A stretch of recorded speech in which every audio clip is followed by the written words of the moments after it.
करीब एक दशक से रूस की सैन्य ताकत की बदौलत बशर अल असद सीरिया की सत्ता पर काबिज रहे, लेकिन विद्रोहियों का ऐसा तूफान उठा कि 10 दिन के भीतर ही असद सरकार का तख्ता पलट हो गया।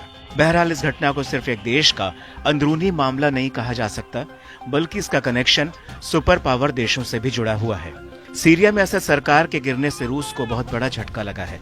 रूस ने सीरिया का किला बचाए रखने के लिए एड़ी चोटी का पूरा जोर लगाया था, लेकिन यूक्रेन युद्ध में पहले से ही फंसे रूस के लिए सीरिया को बचा पाना बेहद मुश्किल साबित रहा। इसी के साथ ही मिडिल ईस्ट में रूस की बची खुशी उम्मीदों पर भी पानी फिर गया।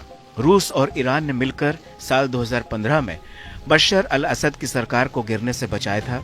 रूस ने सीरिया में बड़े पैमाने पर सैन्य मौजूदगी बनाई थी, जो कि अब असद के साथ ही खत्म हो चुकी है।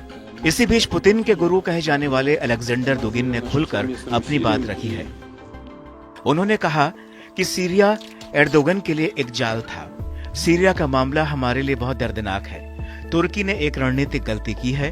उसने रूस को धोखा दिया है, उसने ईरान को धोखा दिया है, वह बर्बाद हो चुका है। अब तुर्की का अंत शुरू हो गया है।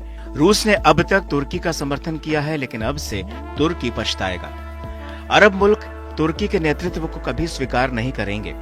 हमने तुर्की में तख्ता पलट के दौरान एर्दोगन की मदद की थी। रूस इतना कमजोर नहीं है कि जितना पश्चिमी देश उसे पेश कर रहे हैं। मैं मानता हूं कि यह एर्दोगन की ओर से गलत अनुमान लगाया गया है। बता दें कि साल 2015 में मुसीबत में पड़े असद की मदद के लिए रूस ने हजारों सैनिक सीरिया भेजे थे, जहां से रूस ने सीरिया में अपने कई एयरबेस को बनाकर ऑपरेट किया था।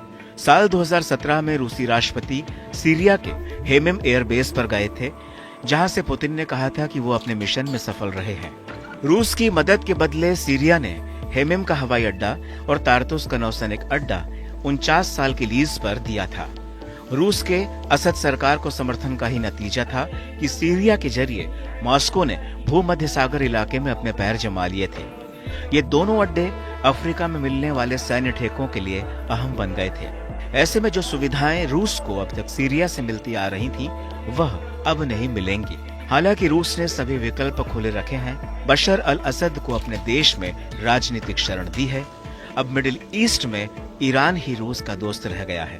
बहरहाल सीरिया में विद्रोहियों की ताकतवर बनकर उभरने के पीछे तुर्की का हाथ माना जा रहा है। दावा है कि तुर्की उत्तरी सीरिया पर अपना कंट्रोल रखना चाहता है। इसके लिए वो लगातार पर्दे के पीछे से अपनी गतिविधियों को अंजाम दे रहा था।